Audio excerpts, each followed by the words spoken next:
कैसे हैं नादरीन कराम, सलीम अख्तर हाज़िर खिदमत और आपकी खिदमत में सलाम। लो भाई, खबरें गर्म है कि हुकूमती गधा गाड़ी को उड़ाने के लिए उसमें F-16 तैयारे का जो इंजन फिट किया गया था वो इंजन निकलने लगा है, जिसके बाद अनकरीब ये गधा गाड़ी नाक के बल किसी गहरी खाई में गिरेगी, आखिरी हिचकी लेगी और हमेशा के लिए खामोश हो जाएगी। जी हाँ, बताया जा रहा है कि आलमी सतह पर इतनी कामयाबियां समेटने के बावजूद ये हुकूमत पाकिस्तान के लिए कोई फायदा नहीं उठा सकी। यानी ना दरामद पर था ना बरामद पर था, इनका सारा फोकस खुशामद पर था। लिहाजा अवाम और निजाम ने मिलकर जो जनाजा उठा रखा है उसे ठिकाने लगाने का वक्त हुआ चाहता है, जबकि बकौल अच्छन भाई के ये सब झूठ है, धोखा है, फरेब है, नौसरबाजी है, रंगबाजी है, जालसाजी है, अवाम को मसरूफ रखने के लिए नए ट्रक की बत्ती है। ये मईशत संभालने यानी दरामद और बरामद के लिए नहीं, खुशामद के लिए ही लाए गए थे। बकौल अच्छन भाई के इस हुकूमत और निजाम का चोली दामन का साथ है, और ये एक दूसरे का दामन उस वक्त तक नहीं छोड़ेंगे जब तक कौम के दामन में 100 छेद ना हो जाए। दामन से क्या मुराद है आप समझ गए होंगे, और खासकर जिस हुकूमत की अपोजिशन PTI की खंबा अपोजिशन हो, उस हुकूमत को कोई 20 साल तक नहीं हटा सकता। हुकूमत चाहे जितनी भी कमजोर और नाअहल हो, PTI की खंबा क़यादत से ज्यादा खस्ता और नाकारा नहीं हो सकती। लिहाजा हुकूमत के गिरने की खबरें शोबदाबाजी हैं। बकौल अच्छन भाई के अवाम एक ही तरह की खबरें सुन सुनकर बोर हो सकते हैं। महंगाई, गुर्बत, बेरोजगारी जैसे इश्यूज उनके जेरे गौर हो सकते हैं। लिहाजा तमाशबीनों की तफरी और अफरा तफरी बरकरार रखने के लिए हर थोड़े अरसे बाद निजाम के दानिशवर मैदान में आते रहते हैं। तमाशबीनों का ध्यान असल इशू से भटकाते रहते हैं, नॉन इशूज के पीछे लगाते रहते हैं। तो इस तरह तमाशबीन खामोशी से घर बैठ कर हुक्मरानों के पेट की चर्बी बढ़ाने के लिए अपनी खाल उतरवाते रहते हैं। तो सजनों, बेलियों, भाइयों, बहनों, ये तो हो गई हुकूमत के गिरने और ना गिरने के हवाले से बातचीत।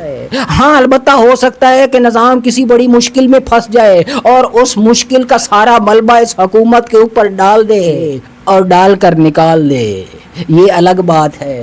वरना ये दोनों एक दूसरे के लिए लाज़िम मलजूम हैं।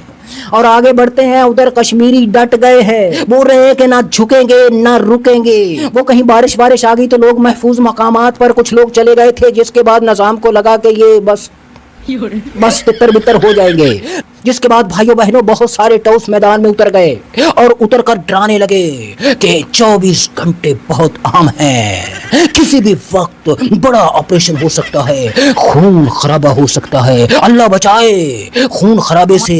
हमें दुआ करनी चाहिए कि खून खराबे के बगैर ये मामला हल हो जाए। अगले 24 घंटे और अगले 12 घंटे बहुत अहम हैं। आज की रात बड़ी खतरनाक है, आज का दिन बड़ा खतरनाक है। निजाम ने ठान लिया है कि वो किसी सूरत इन्हें आगे नहीं बढ़ने देंगे, ऑपरेशन करेंगे और सबको मार भगाएंगे, डंडा चलेगा। हाँ हाँ हाँ, हुक्मरानों ने तय कर लिया है, अब इनको आगे नहीं बढ़ने दिया जाएगा। लिहाजा आज की रात, आज का दिन, आज के 12 घंटे और अगले 24 घंटे इंतहाई खतरनाक हैं। अल्लाह बचाए, खून खराबा हो सकता है, यानी हर तरफ खौफ फैल जाए। और बीच में ये भी, आखिर में ये भी बोलते थे, टॉस आखिर में ये भी बोलते थे कि अल्लाह बचाए, कि ऐसा ना हो। उसको कवर करने के लिए, पहले डराने के बाद कवर करने के लिए बोलते थे कि अल्लाह बचाए, टेबल पर मसला हल हो जाए। हाँ जी, लेकिन कश्मीरी लोग जो है बारिश रुकने के बाद वो सारे दोबारा से आ गए भाई मियां, वो दोबारा से आ गए हैं और एक बड़ी तादाद में लोग वापस अब एहतजाज पर आ गए, और एक बड़ी तादाद है और उस बड़ी तादाद के अंदर खवातीन भी शरीक हो गई हैं। पहले नून लीगियों ने कहा था कि इस प्रोटेस्ट में, एहतजाज में खवातीन की शिरकत नहीं है, ये चंद एजेंट है जो अवाम को वर्गला रहे हैं। अब खवातीन शामिल हो गई हैं, तो अब नून लीगी कहते हैं कि इन एहतजाजियों ने खवातीन को ढाल के तौर पर अपने साथ शामिल कर लिया है। बताओ, नून लीगियों का मकरू प्रोपेगंडा, नून लीगी पहले ये मकरू प्रोपेगंडा चला रहे थे, कश्मीरी ने उस मकरू प्रोपेगंडे को उड़ा के रख दिया है। प्रोपेगंडा ये था कि ये इंडिया के एजेंट हैं, ये उनके इशारों पर चल रहे हैं। یہ نون لیگ کا وتیرہ ہے. یہ کبھی بلوچوں کو، کبھی پشتونوں کو اور کبھی سندھیوں کو انڈیا کا ایجنٹ قرار دے دیتے ہیں، ملک کا غدار قرار دے دیتے ہیں. یہ ان کی سیاست ہمیشہ نفرت کی بنیاد پر ہی، شروع سے نفرت کی بنیاد پر قائم ہے نون لیگیوں کی.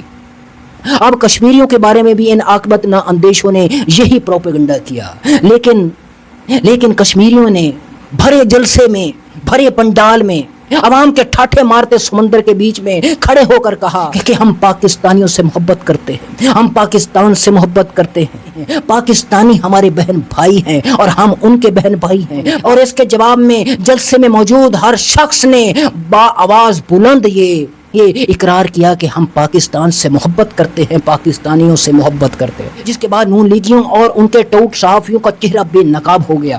سجنوں، بیلیوں، بھائیوں، بہنوں، ہم بھی کہتے ہیں کہ اللہ رب العزت کرم کرے اور یہ سب بیٹھ کر کے اپنے معتبر بات جو ہے ٹیبل پر حل کر لیں، کوئی خون خرابہ نہ ہو. یہ ہم دل سے کہہ رہے ہیں. تمام فریقین مل کر کے بیٹھ کر کے اپنے معاملات حل کریں اور اپنے اپنے گھروں کو چلے جائیں، کیونکہ بہت سارے ایسے لوگ جو شہید ہو چکے ہیں وہ تو اپنے گھروں کو واپس نہیں لوٹیں گے. مزید ایسے لوگ شامل مت کریں جو کبھی اپنے گھروں کو لوٹ نہ پائیں. خدا ہم سب کا حامی و ناصر ہو. پاکستان زندہ باد.